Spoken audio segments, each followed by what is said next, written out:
Ah, Bonjour Marc, salut Lucina, comment vas-tu?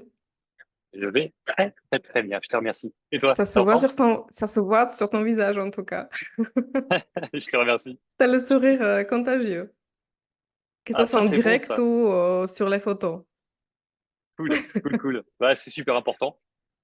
super important de donner, du coup de la joie, de donner du plaisir. Et je le fais pas exprès, mais en l'occurrence, eh ben écoute, si ça se transmet, c'est génial. Alors, comment vas-tu aujourd'hui? Eh ben écoute, je suis en pleine forme aujourd'hui et tout va très très bien. J'ai beaucoup de chance parce que bah, écoute, là où tu me vois en ce moment, je suis. Alors, je l'appelle mon bureau. C'est très drôle parce que du coup, j'habite à Bali depuis Ouais. maintenant 1 an. Et, donc, je viens souvent travailler dans ce lieu qui est un petit restaurant de bord de mer. Et en fait, bah, j'ai la mer devant moi. C'est hyper agréable. Euh, il y a de l'air. Bon, là, il fait très chaud. Il n'y a pas beaucoup de vent là. Donc, il fait plus de 40 degrés. Donc, je vous avouerai que je transpire un peu. Euh, mais du coup, c'est hyper agréable de bosser dans des conditions comme ça. C'est vraiment top. Donc là, chez toi, il est 17 heures. Non, plus tard. Alors là, chez moi, il est 19h. 19 heures, ok. Ouais, ouais, ouais, il est 19h. Et donc, bah, comme on peut le voir derrière moi, la nuit tombe. Euh, et je reviens bientôt, la nuit s'il te plaît. Voilà. D'accord. Donc chez toi, il fait 40 degrés, chez nous, il fait -5. Je vois 10 centimètres de neige sur mon balcon. Mais ça va. Ok. Je suis pas du tout jalouse. Bah, attends, moi, franchement, je me dis, alors, c'est pas forcément que j'ai envie de neige, mais si j'avais un peu de neige pour aller skier, ce serait cool. Alors donc aujourd'hui, nous sommes là pour parler de l'argent, du fric, la thune. Ouais, du pognon, de la thune. de- Donc toi, tu es un expert ou un spécialiste en relation à l'argent, c'est ça? C'est exactement ça, et je vais même aller encore plus loin. J'ai envie de parler de bonnes relations financières. Parce que finalement, la partie psychologie de l'argent euh, n'est qu'une partie finalement de bah, se sentir bien avec l'argent. Et donc, j'ai pas envie de réduire finalement à juste la partie psychologique, parce qu'en fait, souvent, ce qui se passe, c'est que euh, les gens qui font appel à moi, par exemple, ou même ceux qui potentiellement ne font pas appel à moi, euh, se retrouvent dans des situations financières qui peuvent être compliquées. D'accord. Parce que souvent, quand tout va bien, bah, il n'y a pas besoin d'appeler un coach pour les accompagner. Quoi qu'encore, hein, la plupart des grandes réussites ont leur coach, euh, dans n'importe quel domaine d'ailleurs, hein. On peut le voir dans tous les domaines du sport notamment, où on voit toutes les personnes qui sont suivies, ou même tous les grands chefs d'entreprise qui ont des coachs pour les aider, quel que soit en fait le sujet. Et c'est vrai que les personnes vont venir me voir parce qu'elles n'arrivent pas à atteindre un objectif. Donc ça va être par exemple un objectif financier, j'arrive pas à gagner assez d'argent dans le business par exemple.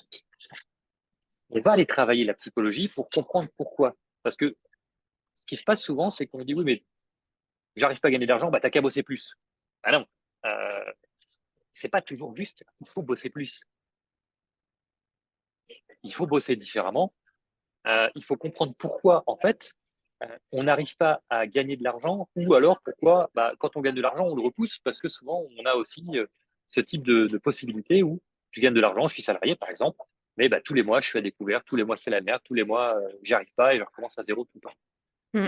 Et c'est très intéressant parce que il n'y a pas seulement le déblocage psychologique, il y a aussi après réapprendre ou apprendre à mettre en place finalement euh, une éducation financière.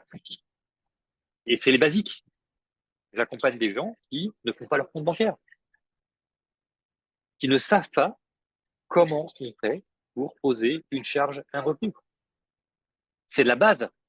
Mais quand on n'apprend pas à faire ça et qu'on est jeté dans le grand bain parce qu'à l'école, on ne nous a jamais appris à faire ça, eh bien, ok, on débloque psychologiquement quelque chose sur l'argent parce que bah, du coup, on a des choses qu'on ne comprenait pas et qui nous ont bloqués, certes. Mais après, si j'apprends pas à mettre les choses pour petit pas après petit pas arriver à avancer dans le milieu de l'argent, eh bien, on peut débloquer tout ce qu'on veut, ça reste compliqué.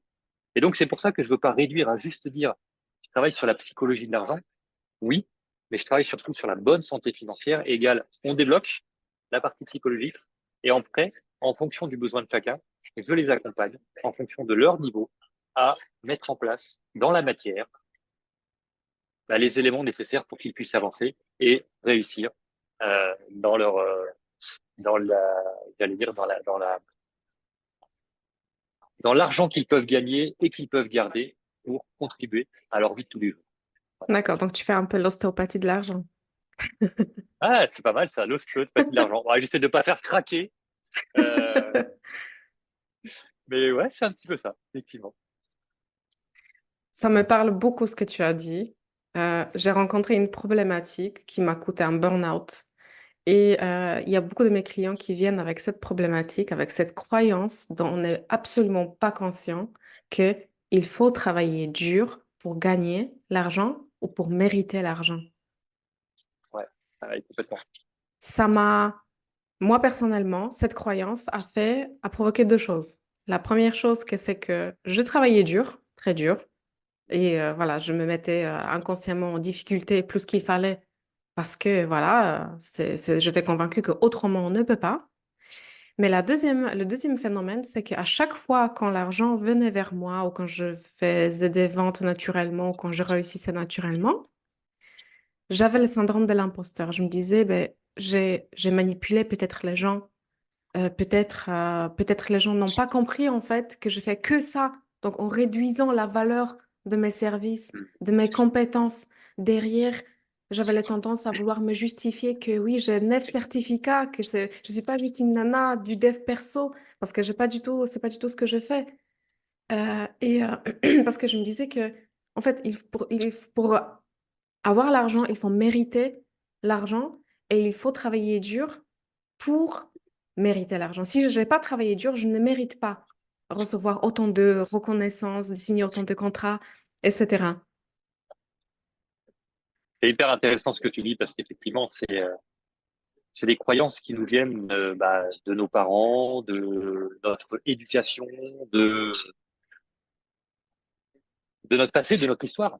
Et c'est quand on regarde aujourd'hui les gens qui gagnent le plus d'argent, ce ne sont pas forcément les gens qui travaillent le plus. Pourquoi? Parce qu'en fait, ils vont être dans leur zone de génie. On a tous une zone de génie. Tu disais, en fait, quand moi, euh, je vais euh, vendre et que c'est simple pour moi de vendre, en gros, bah, je me flagelle en me disant, mais non, mais t'as dû arnaquer les gens, c'est pas possible parce que c'est trop facile d'avoir gagné de l'argent comme ça. Qui a dit qu'il fallait que ce soit compliqué pour pouvoir vendre? On a tous une zone de génie en nous. Tous. On est tous nés avec un don, avec un pouvoir, appelez ça comme vous voulez. La seule chose qu'il faut arriver à faire, c'est à la découvrir. Pourquoi je suis fait le mieux pour arriver à apporter un véritable service aux gens qui m'entourent. Est-ce que je vais y passer du temps? Certainement. Est-ce que ça va aider des gens? Bien évidemment. Est-ce que ça va être difficile pour moi? Non, parce que c'est un don que j'ai. Est-ce que passer des heures de travail veut dire travailler dur? On a toujours été habitué depuis tout petit à ce qu'on nous entoure en rouge et en gras, ce qui est faux, plutôt que de nous souligner en vert ou de nous entourer en vert, ce qui est bon. Et donc, Exactement. depuis tout petit, on entend juste, on nous habitue, on nous a conditionnés à regarder ce qui était mauvais chez nous. Et donc, automatiquement, quand on regarde ce qui est mauvais chez nous, qu'est-ce qui se passe? On regarde ce qui est mauvais chez l'autre. Mm. Et ça nous renvoie à nous. Comme tu parlais, en fait, c'est l'effet miroir. Et c'est hyper puissant. Et donc, en grandissant et en évoluant, comme on a été habitué tout le temps à l'école à être conditionné comme ça, ben, qu'est-ce qui se passe? En tout cas, chez nous, puisque les anglophones sont quand même très différents dans leur mode de construction, euh, où on va travailler différemment sur ou les nouvelles méthodes qui viennent aussi d'apprentissage qui vont faire que du coup on va apprendre euh, regarder ce qui est positif, regarder ce qui a été fait et non pas pointer du doigt ce qui est mauvais. Euh, et d'ailleurs, je prends pour exemple que aux États-Unis, la plupart des entreprises, quand elles se cassent la gueule, c'est hyper positif.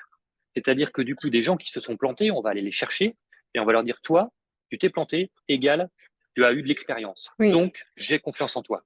Il y avait un gars qui a créé une entreprise de boissons sucrées, et il a fait faillite. Mais dans l'esprit américain, il s'est dit, bah, je vais réussir, je vais recommencer. Donc, il a recréé la même chose, sauf que, voilà, deuxième fois, donc il a créé Seven Two, ensuite Ok, Seven Three, Seven Four, jusqu'à Seven Up, jusqu'à ce qu'il réussisse ok. enfin à percer avec le marketing, avec les ventes, se faire la place. Et quand tu disais tout à l'heure, les gens, effectivement, sur du coaching, sur d'autres prestations, peu importe, où ils vont parler de cette notion de tarif où bah, c'est trop cher, ou si, ou ça, ou peu importe sur ce que c'est, en fait. Hein. Euh, allons regarder derrière. Alors, soit, effectivement, on a une comparaison par rapport à quelque chose de valable, parce que sinon, dire qu'un prix est trop cher sans savoir cher par rapport à quoi, ça ne veut rien dire du tout, déjà. Ok, donc il faut que ce soit factuel. Mais au-delà de ça, qu'est-ce que ça vient chercher chez nous? On peut avoir un a priori sur quelqu'un tout de suite en le regardant ou en écoutant ce qu'il fait. Quel va être l'a priori sur moi? Qu'est-ce que je vais venir travailler chez moi? Parce que souvent, en fait, quand on commence à critiquer les autres, quel que soit le sujet, là je sors du cadre d'argent, hein, mais ça veut dire qu'il y a des choses peut-être qu'on n'accepte pas. Il y a un truc qui est hyper important, c'est que nous sommes une boule à facettes. Là, c'est comme ça que je le représente. Et cette boule à facettes, vous voyez, eh bien, il y a le côté visible, que vous Mhm. voyez devant, si je prends ma boule comme ça, sauf qu'il y a le côté invisible. Là, vous ne voyez pas derrière ma main ce qu'il y a, d'accord? Bah, c'est moi. Eh bien, ce côté invisible, on n'a pas envie de les voir souvent, ok? Et c'est ces choses-là de nous qu'il faut qu'on accepte et qu'on mette en lumière. Souvent, ce sont nos peurs. Ce sont les peurs de ce que les gens vont penser de nous. Ce sont toutes ces choses qui vont potentiellement nous empêcher d'avancer et de réussir dans nos business, dans l'argent, dans notre vie au quotidien. Parce Mhm. que on va s'empêcher de réaliser des choses par des croyances, par des peurs que on n'arrive pas à mettre en lumière. On appelle ça des ombres. Et donc, à partir du moment où on va mettre les ombres en lumière, eh bien, ces ombres ne sont plus des ombres, elles deviennent des lumières. Ça veut dire quoi? Ça veut dire que du coup, on a accepté telle ou telle chose de nous qu'on n'acceptait pas. Et à partir du moment où on l'accepte, on va pouvoir du coup avancer avec. Parce que finalement, comme on l'a accepté, bah, les gens, ils pourraient nous dire quoi que ce soit, on s'en fout, ça coule sur nous. C'est Mhm. plus une problématique. Exactement.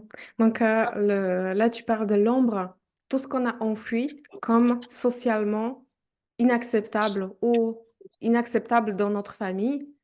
À chaque fois, quand on était spontané, quand on était naturel et on a reçu une critique, ou on nous a engueulé, ou on a reçu quelque chose de négatif, on a été sidéré et à ce moment-là, on a développé une croyance que ça, c'est pas bon. Je ne peux pas faire ça si je veux continuer à être aimé et si je veux continuer à être important. Donc, les deux besoins fondamentaux d'un être humain, c'est de se sentir aimé et de se sentir important. Si on a reçu justement un message ou, par exemple, euh, si mes parents ont divorcé, c'est pas vrai, mais c'est juste un exemple. Si mes parents ont divorcé et pendant le divorce, ils se sont déchirés par rapport à l'argent, je vais développer une croyance que l'argent rend les gens mauvais. Parce que jusqu'à là, mes parents étaient super gentils, amoureux, ils étaient gentils avec moi. Et là, mon père est devenu un monstre. Donc, l'argent rend mauvais. Donc, toutes les situations dans notre enfance et dans notre jeunesse, on a été sidérés, surpris, ou même dans notre âge adulte. Et ensuite, face à cette situation, on a fait une fuite un peu de notre mental. Il y a Natacha Calestrémé qui va appeler ça, et tout ce qui est les chamans qui vont appeler ça la fuite d'âme. Et ensuite, on va enfuir cette partie-là de nous Mm. dans notre ombre. Donc, par exemple, si, moi, je m'en souviens que quand j'étais petite, j'adorais faire le théâtre et j'étais pas du tout timide. J'adorais d'être dans la lumière, etc. Et à un moment donné, je recevais des feedbacks, mais laisse la place aux autres. Oui, mais voilà. Donc, c'était les projections aussi des enfants sur moi, que je suis peut-être trop égoïste ou égocentrique, etc. Et moi, je m'amusais. Et peut-être j'étais égoïste et égocentrique. Parce que les enfants sont pas juste gentils, ils sont méchants aussi. Voilà, on a tous notre côté lumineux, notre côté sombre. Mais en tout cas, à un moment donné, ça m'a tellement blessée que je me suis dit que, voilà, à un moment donné, on nous a interdit ça, ou on s'est interdit pour préserver notre Exactement. identité et notre sécurité. Donc, et c'est dans l'ombre. Et il faut aller le chercher et commencer à aimer cette partie-là. Pas illuminer, parce que souvent on se dit que oui, rendre tout ça lumineux. Non, en fait. Accepter que si je me considère comme une connasse, bah accepter, ok, je suis une connasse et c'est parfait. C'est ok d'être une connasse pour guérir. C'est exactement ça. C'est tout à fait ça. C'est-à-dire que du coup, à partir du moment où notre corps, parce que nous sommes des êtres d'émotion, et ce qui est important, c'est que on l'intègre émotionnellement.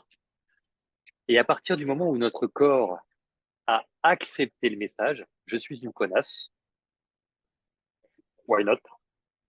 Et c'est ok, j'aime ça d'être une connasse. Eh bien, à partir du moment où mon corps, c'est hyper fluide quand je le dis, ben, ça veut dire qu'en fait, je suis pas du tout touché par ça. Mon corps l'accepte et il n'y a pas de crispation, il n'y a pas de stress, il n'y a pas. Et pourquoi je parle du corps? Parce que bien souvent, notre cerveau, lui, va venir analyser l'information. Il va dire, tiens, ton corps, euh, là, il y a eu un nœud au niveau de ma gorge. Et donc le cerveau, il se dit, attends, il y a eu un nœud au niveau de ta gorge, alors ça veut dire quoi? Ça veut dire que ta ta ta ta ta ta ta. Et il va aller chercher des explications. Ce qu'on veut arriver à faire, c'est arriver à déverrouiller le corps, parce que bah, toutes nos cellules, toutes les informations sont aggravées dans nos cellules, et donc du coup, bah, le corps a besoin de lâcher les choses. C'est pour ça que bien souvent, euh, le corps va réagir. Hein, on dit que du coup, le non-verbal est beaucoup plus puissant en termes de communication que le verbal. Le non-verbal, il est lié à nos réflexions, à notre visage, à notre corps. Et donc, quand du coup, bah, on a des blocages, quand on a le dos qui se bloque, quand on a mal à une épaule ou à un poignet, etc., etc., c'est pas seulement des notions mécaniques, surtout quand on n'est pas tombé et qu'on ne s'est pas foulé ou qu'on ne s'est pas fait d'entorse, etc., etc. Donc, qu'est-ce que notre corps essaye de nous dire à travers ça? Et quand on vient justement essayer de débloquer ces ombres, j'ai eu l'occasion de travailler sur l'ensemble de ces sujets-là avec un certain nombre de clients et clientes. Et quand j'arrivais à toucher du doigt l'ombre de la personne et Mhm. que je lui dis, par exemple, j'essaie de trouver un exemple que j'ai eu il n'y a pas longtemps, qui était hyper intéressant. Une personne qui avait du mal à avancer, à développer son business, à ne pas se mettre en avant. On parlait des réseaux sociaux, se mettre en avant. Et quand je lui ai dit, parce que en touchant, il y a un truc qui me venait, c'était la difficulté de s'aimer. Et quand je lui ai dit, tu vas répéter après moi, je suis amour, Mhm. elle m'a regardé. Et là, ça fait oh, impossible de parler. Tout était bloqué. Mais tout était bloqué. Et donc, on a retravaillé cette phrase-là. Et pourtant, je suis amour. On va se dire, c'est complètement positif comme phrase. C'est Mhm. pas un truc, je suis une connasse. Ou sur une autre cliente, on a travaillé parce que il faut pousser aussi des fois un petit peu loin euh, pour arriver à faire switcher. Hein, donc, j'ai travaillé sur je suis une prostituée. Parce qu'il y a des fois cette difficulté entre le rapport à l'argent, vendre mes prestations, mais si je vends mes prestations, ça fait comme si je me vendais, et si je me vends, je suis une prostituée, etc. Donc, il fallait Ça casser ces concerne plus schémas-là. les femmes. Je ne sais pas si ça touche les Alors hommes là, en aussi. l'occurrence, bah, il peut y avoir des hommes là-dessus, sur cette partie. Alors, Mhm. pour la prostitution, en l'occurrence, c'était des femmes. Euh, et il y en a eu plusieurs, c'était pas une seule. Il y a eu plusieurs exemples comme ça, et c'est OK, hein, il y a plein d'exemples différents. Alors que là, donc là, on va dire que c'est une ombre, et ça a un côté très négatif, le côté prostitution. Donc forcément, si on ramène l'argent à la prostitution, vendre sa prestation, se vendre, arriver à vendre sa prestation et se mettre en position de si je vends ma prestation, c'est comme si je me vendais moi, égal, je suis une prostituée, c'est chaud. Donc, il faut arriver à casser le schéma, sinon on va galérer tout le temps. Hein. Et ça, du coup, pour arriver à comprendre qu'on a un mécanisme de défense, de ne pas aller vendre ses prestations parce qu'il y a cette notion-là, c'est chaud. Donc, il faut arriver à comprendre et à déconstruire. Et le côté je suis amour, c'est hyper positif. Pour autant, quand c'est bloqué et qu'on n'arrive pas à faire ça, c'est chaud. Et donc, quand on a la personne qui se bloque au niveau là de la gorge et que c'était complètement bloqué, et on voyait, alors non verbal, c'était complètement bloqué, quoi. Donc, c'est vraiment le corps qui a réagi. Et il a fallu qu'on prenne le temps, qu'on respire, qu'on refasse la phrase 3, 4, 5, 6 fois jusqu'à ce que la phrase, elle sorte. Elle ne voulait pas sortir. Et ensuite, c'était des larmes. Et donc, du coup, on s'aperçoit de la puissance du corps, de la puissance de la résistance de notre corps et des messages qui sont intégrés à l'intérieur. C'est ultra puissant. Et tout ça va interagir sur notre difficulté potentielle à gagner de l'argent, à garder de l'argent, etc., etc. De base, on se dit, mais attends, c'est complètement con, il n'y a aucun lien. Mais quand on déconstruit les choses et qu'on arrive à comprendre le schéma, eh bien, en tout cas, pour cette personne-là, ça a été ça. Pour d'autres, c'est autre chose. Et c'est ultra puissant. C'est ultra puissant. Quand on vit les moments de sidération, justement, on est traumatisé. Et là, il y a beaucoup de personnes qui pensent forcément aux maltraitances, etc. Pas forcément. Le traumatisme, sidération fait que dans un premier temps, on vit un choc émotionnel. Et ensuite, notre organisme va produire les hormones qui vont littéralement shooter la partie, le lobe frontal, la partie de notre cerveau qui est responsable de réactions. Et puis ensuite, on va faire une perte de mémoire pour Ouais, anesthésier justement et pour préserver le corps pour qu'on ne meure pas. c'est tout Et, à fait ça. et c'est pour ça que souvent, quand on entend la théorie, ça nous touche un tout petit peu, mais ça atteint que 20%, 10% de cerveau conscient. Et on ne sait pas comment y aller. Et c'est pour ça qu'il y a des techniques de travail sur notre système nerveux, justement pour guérir. Et ma technique, c'était aussi parce que j'avais tellement peur de encore. Je me disais que si je vais réussir, si je vais devenir riche, si je vais avoir l'argent, si je vais être reconnue, etc., je vais devenir encore cette connasse que j'étais quand j'avais 8 ans. Mais vous vous rendez compte de la violence de mes propos que je m'infligeais dans ma tête. Et parce que je vais encore écraser peut-être les autres, c'était pas le cas, mais moi j'avais très peur par rapport à ce qui s'est passé. Mes profs m'ont repris, laissé la place aux autres, mes copines m'en voulaient un peu. J'avais pas de soutien de la part de ma maman parce qu'elle comprenait pas en fait ma personnalité, qui j'étais. Elle est opposée de moi. Elle est très humble et tout. Moi, j'avais envie de briller, de chanter, de danser, etc., de faire mon show.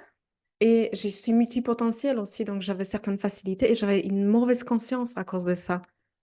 Parce que quand les choses sont réellement plus faciles pour toi, ce qui est complètement difficile pour les autres, et toi, tu es dans l'incapacité. J'avais déjà à l'époque une envie d'aider et j'avais le cœur d'aider, mais j'étais dans l'incapacité de comprendre parce que pour moi, c'était juste du bon sens. Bien sûr. Et en plus, j'étais dans la classe à être là à m'emmerder parce que je comprenais tout, mais je pouvais pas parler, je pouvais pas me retourner. J'étais obligée d'être là et voilà, regarder le mur et laisser couler mon cerveau par les oreilles. Et en même temps, d'être bienveillante avec les autres qui ne comprenaient pas. Et en fait, donc j'avais cette image de moi que je suis une connasse. Donc il fallait pas que je réussisse, il fallait pas que je montre ma tronche sur les Oui. réseaux sociaux.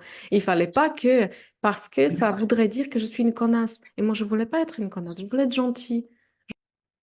Tout part du fait de s'aimer pour qui on est. Et j'ai dit tout à l'heure qu'effectivement, on avait tous en nous une facilité, c'est ça comme vous voulez, mais quelque chose qui est tellement fluide et tellement facile que vous vous dites que c'est pas possible que ce soit aussi simple. Et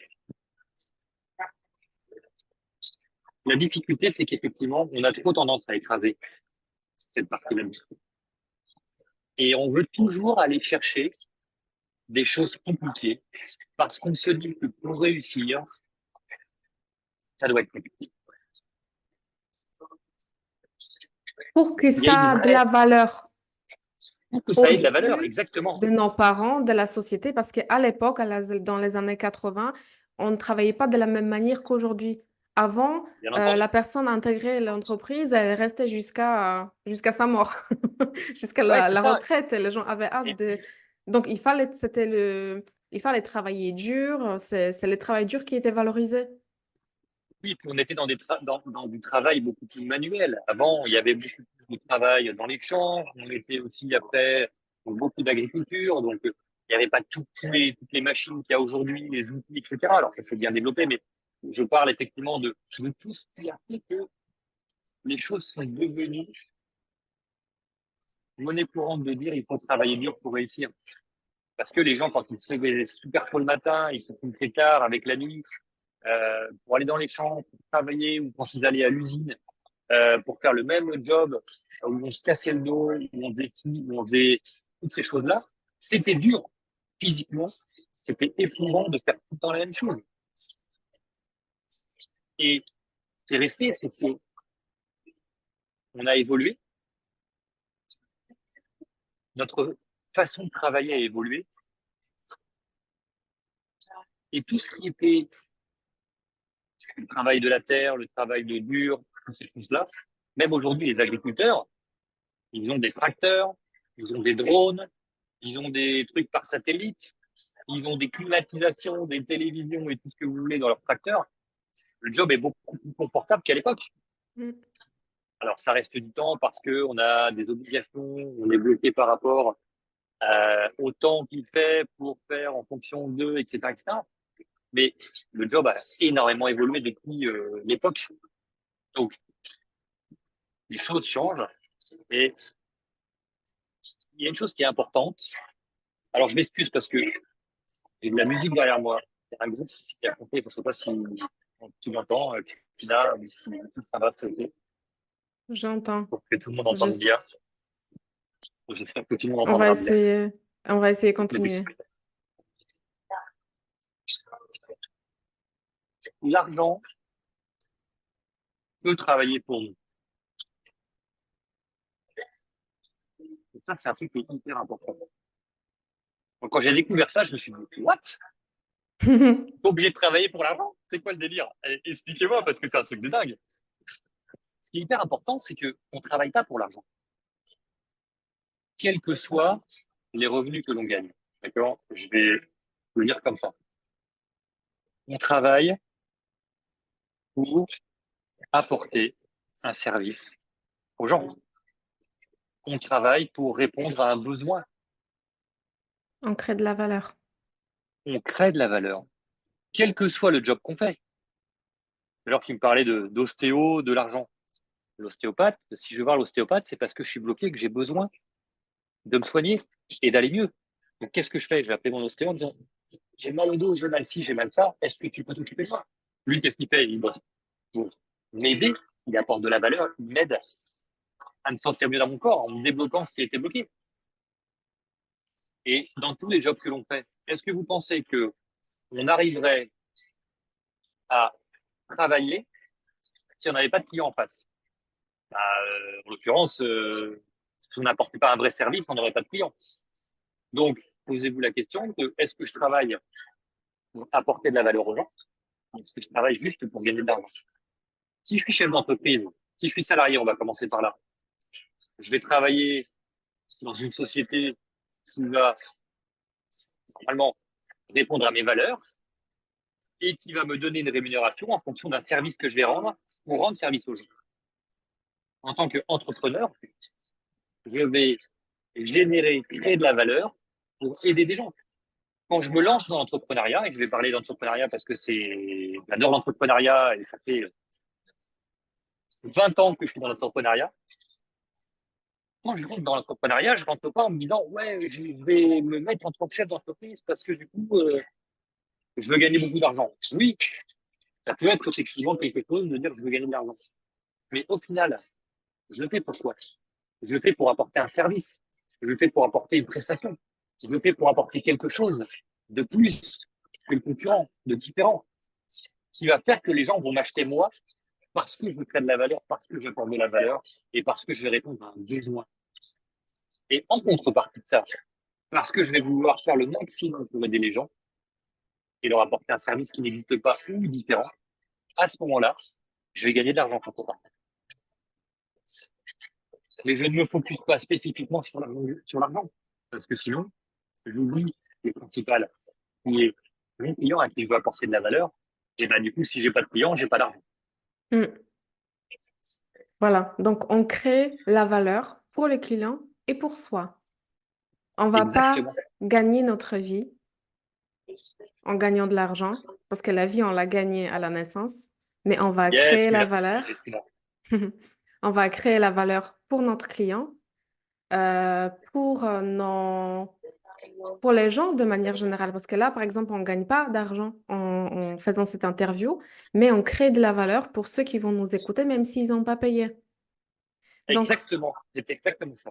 Donc, on crée de la valeur pour rendre ce monde meilleur, pour avoir l'impact sur la société positif, peu importe qu'on crée les chaussures ou qu'on fait le coaching ou qu'on accompagne dans la relation à l'argent ou comme moi, par exemple, j'accompagne justement à trouver sa mission de vie, à comprendre quelle est notre zone de génie, quelle est notre mission de vie qu'on a envie d'avoir, en sachant qu'on peut avoir plusieurs, on peut choisir.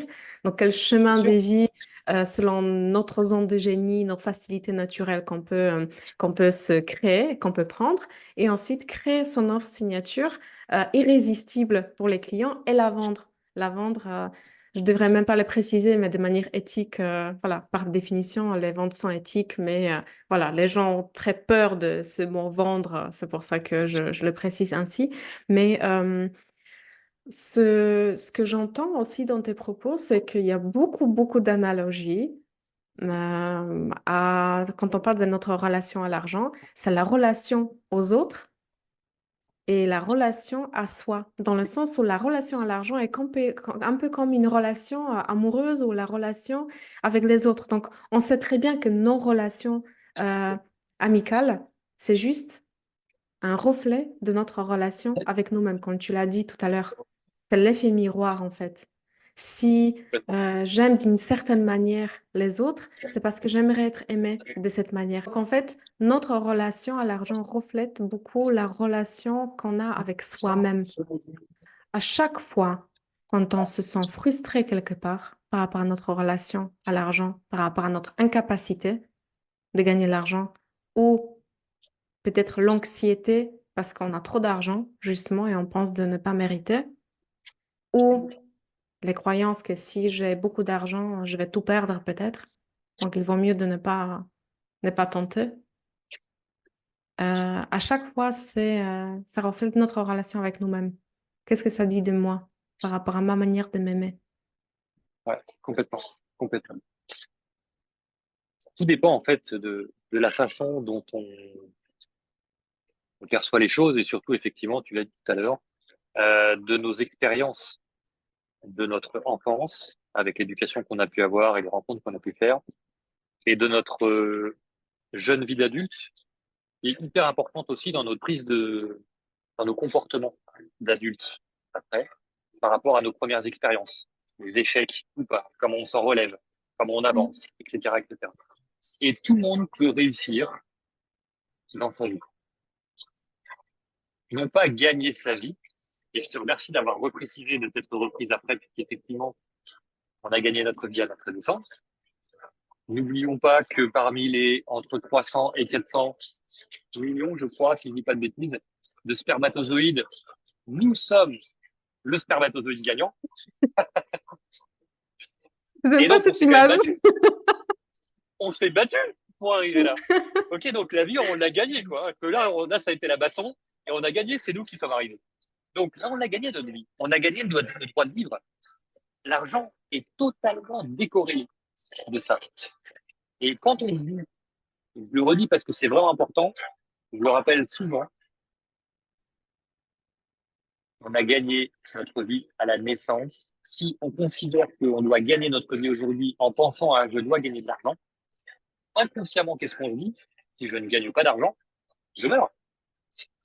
Ou je ne Et si je mérite pas de considère que vivre, je ne mérite pas d'exister. exactement, ou je ne mérite, Ce que j'ai entendu aussi un peu dans tes propos tout à l'heure, Tu parlais de la sexualité et pour moi, donc, justement, il y a 3 tabous, où on pense un peu, mais on n'ose pas discuter ou y aller au fond des choses.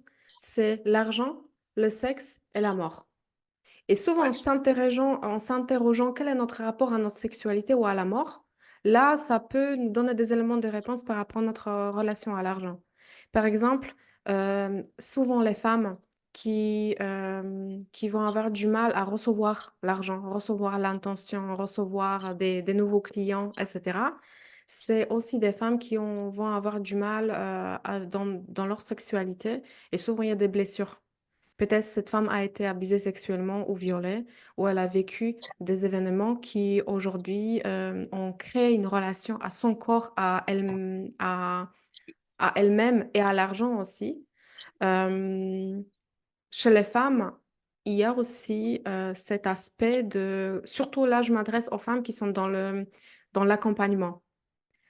Avant, le mec, il allait charbonner dans les mines ou voilà, travailler très dur physiquement et son travail était valorisé, donc il revenait à la maison comme un héros qui fait vivre la famille, qui nourrit la famille. Et le rôle de la femme, c'était de rester à la maison, de prendre soin, etc. Et tout ce qu'elle faisait en annexe, ça veut dire conseiller les voisines, s'occuper des enfants, prendre soin des autres, c'était considéré comme gratuit.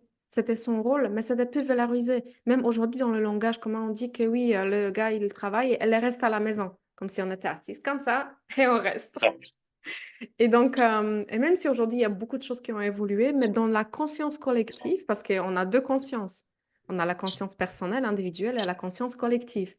Il y a tout à fait. aussi ces trucs où on s'est dit que mais c'est juste du bon sens, en fait. C'est vrai que j'ai dépensé 50 000 euros pour être coach professionnel, faire la PNL, d'être naturopathe et sophrologue certifié et 9 autres certificats.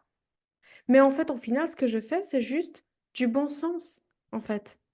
Donc, pourquoi je devrais demander l'argent pour ça?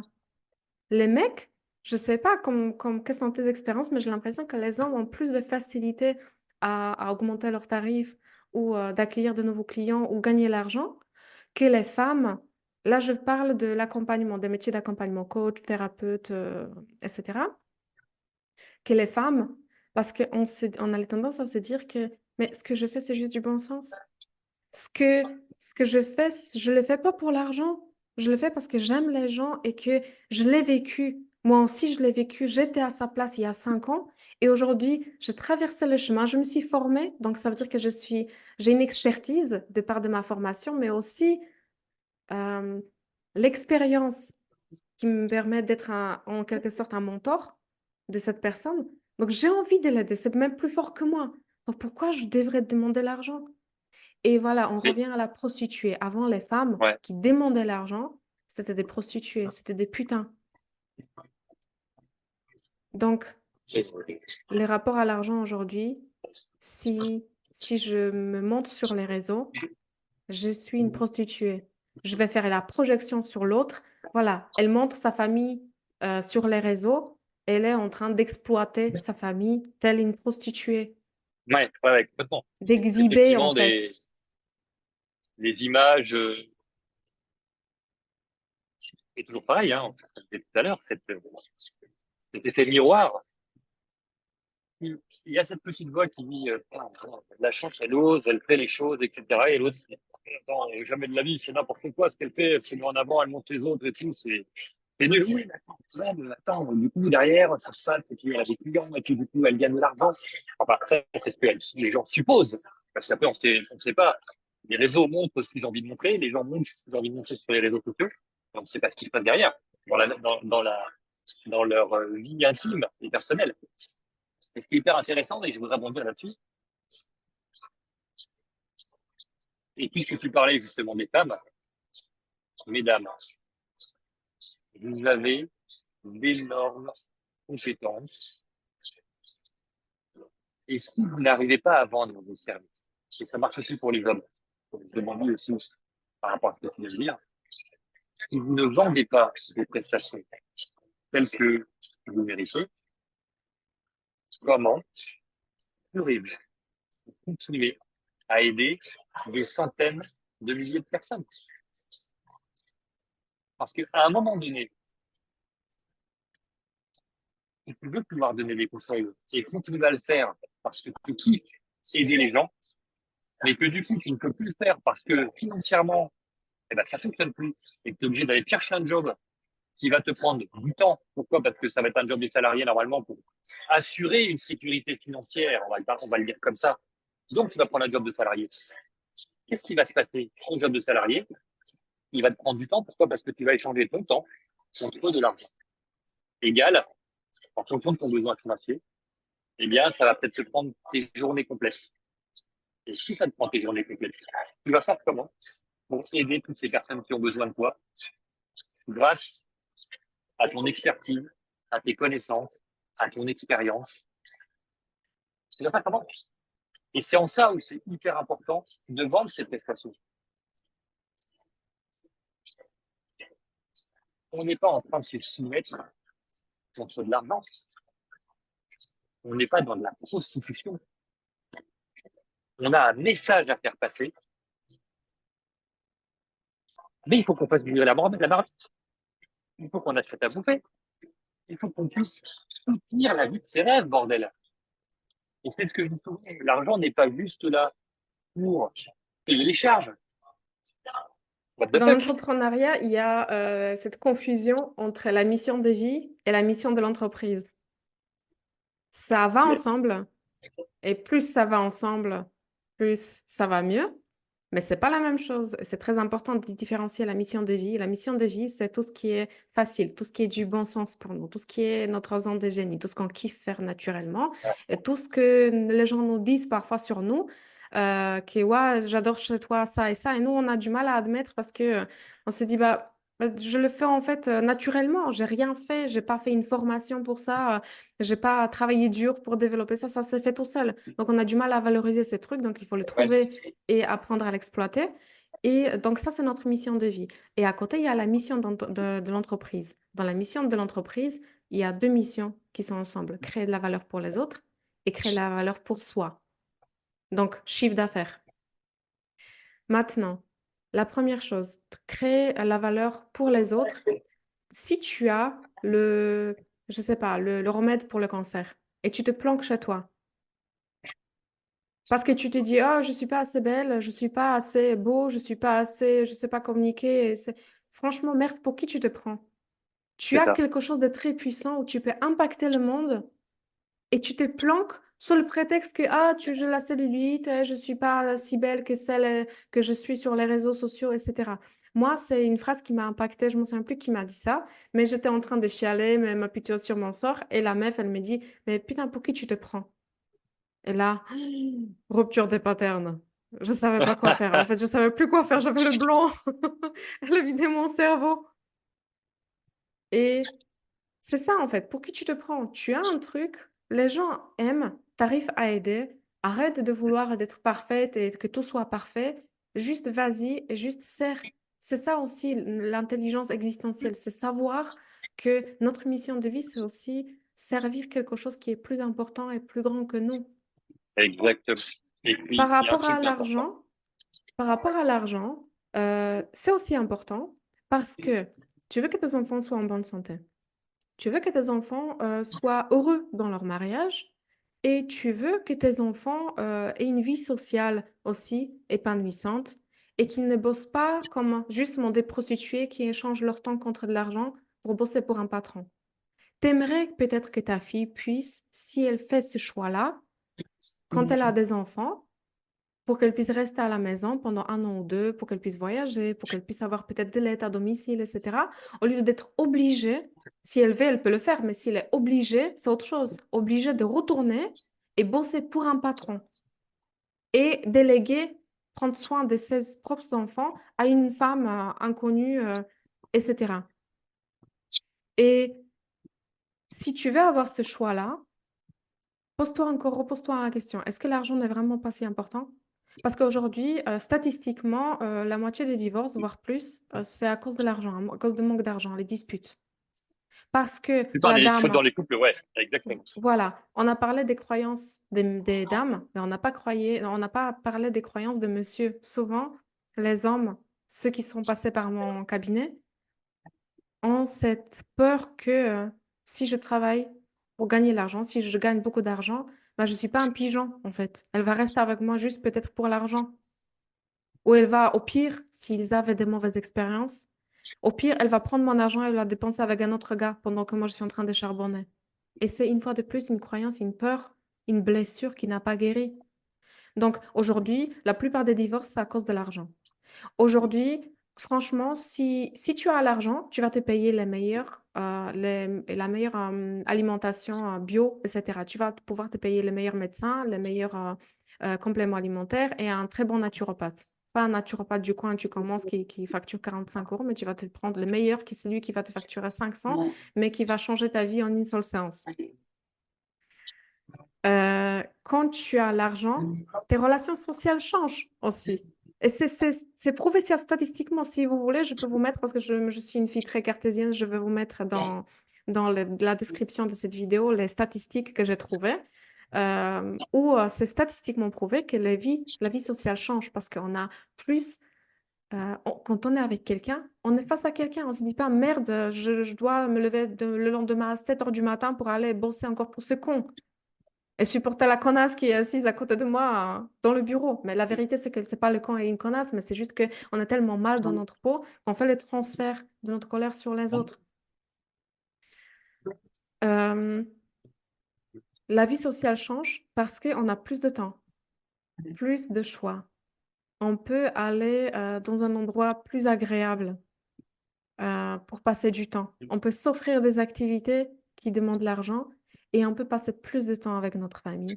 On n'est pas obligé de déléguer les choses très importantes comme prendre soin de notre maison ou de nos enfants. Bien souvent, on n'ose pas se l'avouer.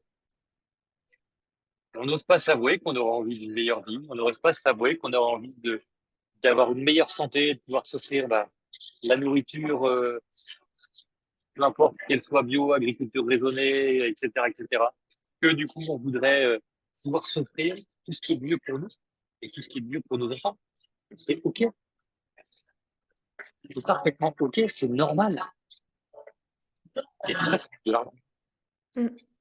Depuis tout à l'heure, je t'ai écouté aussi. J'ai envie de synthétiser un tout petit peu ce que tu as dit parce que c'était super intéressant que justement, sans le dire, mais en gros, tu décrivais la relation à l'argent comme la relation amoureuse un peu ou aux autres.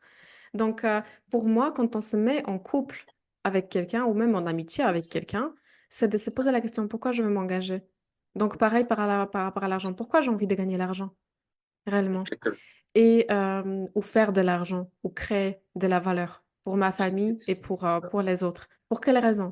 Donc, parce que si, par exemple, dans le couple, oui, parce que j'ai envie d'être en sécurité, oui, j'en ai marre d'être seule, c'est des mauvaises raisons. Et à ce moment-là, ce qu'on va faire, la meilleure chose à faire, c'est aller voir un thérapeute ou un coach pour rompre, de guérir de ce... En psychologie, on appelle ça le profil d'attachement anxieux ou d'évitement. Donc, anxieux, c'est celui qui va s'accrocher, qui va contrôler, qui va vouloir créer une relation fusionnelle. Et celui d'évitement, c'est celui qui va se mettre en couple, mais au bout de 3 semaines ou un mois, il est plus amoureux. Parce qu'il a découvert que l'objet je sais pas comment ça s'appelle, de son amour a des défauts. Waouh! Surprise! Et c'est fini Voilà. l'amour. Et pareil par rapport à l'argent. Pourquoi je veux gagner l'argent? Et j'aime bien prendre cet exemple-là, qui m'a été d'ailleurs soufflé par Christian, monsieur Gillot, avec qui je suis formé, et tu connais Justina. Et il disait, bah, retirez tout l'argent liquide que vous avez sur votre compte bancaire, vous les mettez là, hop, dans vos poches, et vous partez dans le métro, et vous allez me dire si vous vous sentez en sécurité avec cet argent dans les poches. Pas mal ça. Et Pas c'est mal énorme, ça. parce que c'est Mm. vrai, c'est vrai. Ah, j'aurais plein d'argent, eh ben, je me sentirais pas du tout en sécurité dans le métro avec tout cet argent. Donc, l'argent ne crée pas la sécurité. La sécurité, elle est intérieure. Et ça, Mm. c'est hyper important. Et c'est vraiment important d'arriver à décorréler notre sécurité intérieure, notre sécurité, On vient chercher de l'intérieur avec la sécurité grâce à l'argent. Parce qu'il y a des jours où on va en avoir plus, des jours où on en aura moins, des jours où ce sera plus facile, des jours où ce sera plus compliqué. Mais si j'ai la sécurité intérieure, si je me sens bien, quel que soit le montant que j'ai sur mes comptes bancaires, quelles que soient les difficultés que je peux rencontrer, je peux tout réussir. Et c'est ça qui est puissant. Mm. Et donc, ce travail, justement, d'aller décorréler, justement, la sécurité avec l'argent, elle est hyper importante. Mm. Et bien souvent, on ne fait pas attention à ça. On a malheureusement trop souvent intégré le fait que je veux gagner de l'argent pour être en sécurité. C'est faux. C'est ce que l'on pense, mais certains en font beaucoup. Mm. Parce que j'ai rencontré des gens qui étaient multimillionnaires et qui étaient complètement en panique. D'ailleurs, tiens, je vais vous prendre un exemple qui va vous parler. Vous prenez les gens qui gagnent au loto. Les gens qui gagnent au loto et qui sont dans un niveau financier relativement bas, le fait de gagner au loto les met dans un état de stress qui est énorme et bien souvent, à plus de 80% des personnes qui ont gagné au loto reviennent à leur situation initiale. Égale, ils dépensent tout ce qu'ils ont parce qu'en fait, ça les met dans un stress de coût, dans une peur, et ils ne se sentent pas du tout en sécurité financière. Ils ne se sentent pas du tout en sécurité financière. Pourquoi? Parce que, un, ils n'ont pas eu d'éducation financière, et deux, ils n'ont pas appris à travailler sur leur être, je parle bien de leur être, ok, pour décorréler l'argent de leur être. Ah, Il y a deux émotions principales. Souvent, on parle de 9 émotions ou voilà, des sentiments, mais il y a deux émotions en vrai. Il y a l'amour et la peur.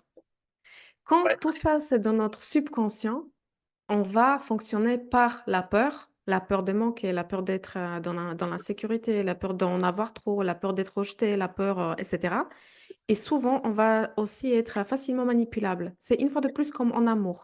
Quand on a, entre guillemets, même si j'aime pas cette expression une fois de plus, mais les faiblesses, les fragilités, des choses qui n'ont pas guéri, on va plus facilement tomber sous l'emprise d'un pervers narcissique qui va justement faire des promesses, qui va jouer avec nous un peu, etc., qui va nous donner pour combler quelque chose dont on a besoin.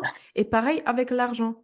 On va chercher à combler avec de l'argent quelque chose qu'on ne peut pas combler avec de l'argent. Et c'est ça qui va bien nous sûr. conduire justement que ce soit au niveau de notre entreprise ou au niveau de nos relations, etc., à une malheur jusqu'au suicide.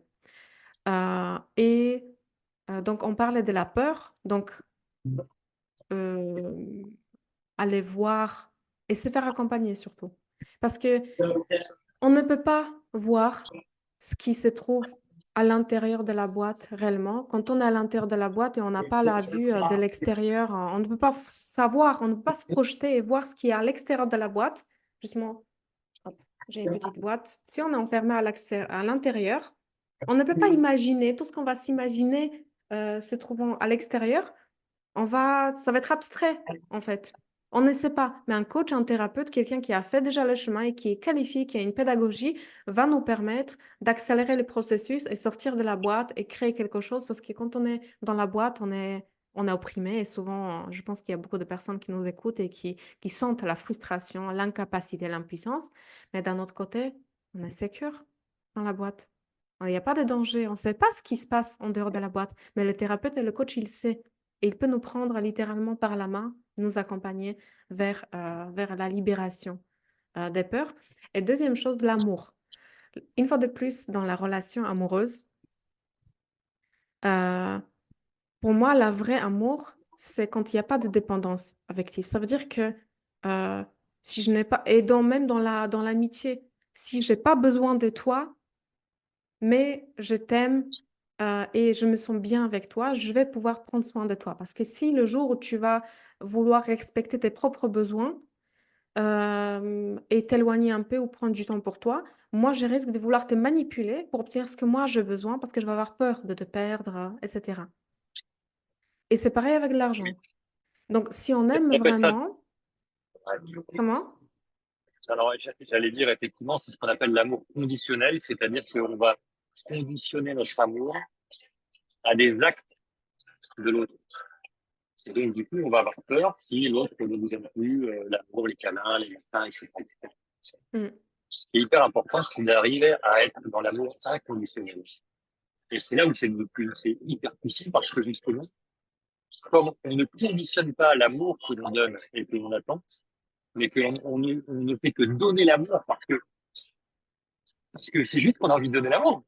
Et puis peu importe comment va réagir l'autre, peu importe comment il va se passer, on s'en fout parce que rien que le fait de donner de l'amour, ça nous remplit, c'est puissant, quoi. Mm. Et par rapport à l'entreprise, comment ça se traduit? Si je signe un contrat, il faut savoir, est-ce que ça me rend vraiment joyeux au point de vouloir fêter ça, ouvrir le champagne, etc. Ou est-ce que je suis relativement zen par rapport à ça? Ça veut dire que imagine maintenant qu'au bout de 15 jours, 14 jours, normalement, la période de droit de rétractation, la personne t'appelle pour dire finalement, je me suis un peu précipitée, j'ai pas de moyens, etc. Et là, il y a la dépression. Donc, il Ouais, faut ça, c'est une relation de dépendance aussi à l'argent. Ça veut dire que parfaitement. on va fêter, bien évidemment, les réussites de notre entreprise, etc. Mais il faut pas que ça nous impacte trop. Ça veut dire qu'il faut arriver au point, quand on regarde, par exemple, l'échelle de Hawkins, la vie est. Et on voit souvent les gens super perchés qui disent la vie est belle, lumineuse, tout va bien, les papillons, machin, etc. Mais la vie n'est pas que ça, hein. La vie, c'est des hauts et c'est des bas. Si on n'accepte pas ça, on vit dans le monde des bisounours. Alors, soit on se dit que la vie c'est de la merde et que c'est que des là, on est auquel cas, il faut qu'on fasse pourquoi. Et si on a l'impression que on se représente et, et j'aimerais insister là-dessus parce que c'est vrai que du coup c'est la puissance qui peut être néfaste des réseaux sociaux par rapport à ce qu'on peut voir sur les réseaux sociaux parce que les réseaux sociaux, les gens vont se mettre dans leur meilleure euh, facette, façade. Il fait beau, il y a la mer, il y a la montagne, il y a les trucs, le soleil, etc., etc. Sauf qu'en fait, ce que les gens oublient de dire, c'est que c'est une photo qui a été prise à un instant T. Ça a peut-être duré juste le temps de... Voilà, peut-être qu'il a pensé la gueule parce qu'on va pas dire. On n'en sait rien. Sauf que nous, qu'est-ce qu'on tient? Putain, elle, oh lui, oh là, c'est de la réussite, c'est magnifique, machin et tout. Ouais, sauf qu'en fait, peut-être que du coup, il galère au quotidien et que du coup, bah, il a ses moments de réussite, elle a ses moments de réussite, mais c'est pas tout rose toute la journée. Ça n'existe pas. Et j'aime bien cet exemple que j'avais entendu, que vous avez peut-être vu tous. Alors, pour les gens de ma génération, pour les plus jeunes, je suis désolé, peut-être pas. Le film Rocky avec Stallone, où Ouais. Rocky est un boxeur. Et donc, du coup, Rocky, on voit donc pendant le film, on voit globalement à peu près, allez, 10 minutes, grand max 15 minutes d'entraînement. Et en fait, tout le reste du film, bah, ça va être sur la réussite de ses combats, le champion, le winner, etc., etc. Et cetera. Et nous, qu'est-ce qu'on enregistre? On enregistre qu'en fait, en gros, on a 10 minutes d'effort à faire pour avoir beaucoup de réussite. Mais en fait, non. On passe par des hauts, il y a des réussites. Le lendemain, on se réveille, bah, on n'est pas bien. Du coup, il faut rebondir. Et après, dans quel mindset je le fais pour rebondir le plus vite possible? C'est ça, en fait, qui est intéressant. C'est dans quel état d'esprit je suis pour que je rebondisse le plus vite possible pour me remettre dans un mindset hyper bon pour avancer. Mais il y a des hauts, il y a des bas. Et ça, c'est la vie. Et c'est en permanence. Et on peut pas aller à l'encontre de ça. Et c'est pour tout le monde pareil. Ne vous dites pas que chez les autres, c'est différent. C'est pareil pour tout le monde. Mm. Après, c'est quelle est ma capacité à rebondir le plus vite possible pour transformer l'essai et avancer. Et ne pas rester statique et du coup rester dans le je veux ta gêne, ça va pas, machin, etc. Et quel que soit le sujet, dans l'argent, dans l'amour, pourquoi j'ai rencontré cet homme-là, c'est pas possible. Pourquoi je gagne plus d'argent, c'est pas possible, qu'est-ce qui se passe? Ok. Il faut se poser de meilleures questions. Mm. Est-ce que tu as un conseil à la fin? Un conseil à la fin, Mhm. Ouais, À part le j'en ai un. conseil que moi je peux donner que aller voir Marc ou moi, parce que pour moi, à chaque fois quand que je me faisais accompagner, je faisais des bons, des sauts quantiques. Quand on reste dans notre tête, on prend la perpète. On vous mettra nos contacts, Marc, pour ton site internet, pour le LinkedIn aussi, parce que tu es très actif sur le LinkedIn. Et le conseil, ton meilleur conseil que tu peux donner par rapport à la relation à l'argent. Alors, je dirais que écoutez-vous. N'écoutez pas les autres. Écoutez vos ressentis. N'écoutez pas ce que peuvent raconter les autres sur vous. On en a rien à foutre de ce que pensent les autres. Parce que demain, c'est vous qui allez être devant vous. C'est vous qui allez vous lever. C'est vous qui allez avancer. Et si vous ne vous écoutez pas vous, vous allez vous rendre malheureux. Donc ça, c'est le plus important. Écoutez ce que vous ressentez à l'intérieur de vous. Écoutez votre intuition. Vraiment. L'intuition, excusez-moi, l'intuition, c'est ça qui va vous aider à avancer. Et bien souvent, quand on ne sait pas écouter alors qu'on a eu une intuition, on se dit, putain, en fait, je l'avais ressenti ce truc-là. J'aurais dû m'écouter. Écoutez-vous. Ne venez pas me voir parce que, ou juste là, parce que on vient d'échanger sur tous ces éléments-là, de l'argent, de l'amour, de tout. Si vous ne ressentez pas l'appel de venir me voir parce que vous avez un besoin de parler avec quelqu'un, ne le faites pas. Trouvez la bonne personne qui va vous correspondre à vous. C'est ça qui est le plus important. Vous êtes la priorité. Quel que soit le sujet, en fait. Vous êtes la priorité. Si on ne remplit pas son verre avant de donner aux autres, on va être malheureux toute la vie. Remplissez-vous, et plus vous serez rempli d'intérieur, et plus vous allez pouvoir exploser, transmettre de la lumière autour de vous, et plus vous allez pouvoir aider les autres si vous avez envie d'aider les autres. Mais faites en fonction de vous, en fonction de ce que vous ressentez. C'est ça le plus important. Mm. Ensuite, si vous avez besoin d'accompagnement, d'aide, que vous voulez venir me voir parce que vous avez senti que avec moi ça pouvait coller, avec Justina ça pouvait coller, ok. Et je sais pas Justina, je ne veux surtout pas parler en ton nom, mais en tout cas, je vous recevrai avec grand plaisir pour discuter et échanger. Mais priorité à vous et aux personnes que vous ressentez être les bonnes pour vous aider.